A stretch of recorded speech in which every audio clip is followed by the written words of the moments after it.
عقل مندوں کے لیے ایک زبردست مثال. ہم تربوز خریدتے ہیں، واٹر میلن.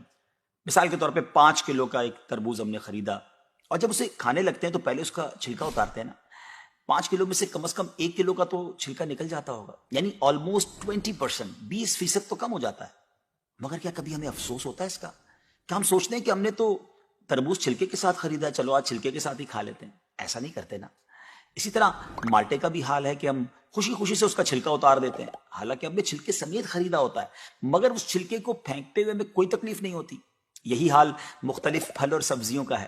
اچھا، ہم چکن بھی تو خریدتے ہیں، زندہ ثابت، اسی کو تولتے ہیں، تلواتے ہیں، پیسے دیتے ہیں، مگر جب کھانے کی باری آتی ہے، پکانے کی باری آتی ہے، تو اس کے بال، اس کی خال، اس کی آلائشیں نکل جاتی ہیں، تو ویٹ تو کم ہو جاتا ہے. مگر کبھی اس پر دکھ ہوتا ہے؟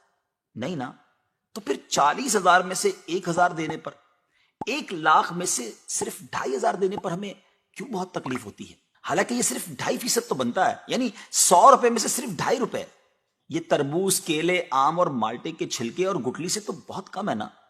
اسی تو زکوٰۃ فرمایا گیا. ہاں، ایک اور بات، سال میں ایک ہی بار دینا ہوتا ہے. مالٹے کا، تربوز کا تو ہر بار چھلکا اتارنا ہوتا ہے نا.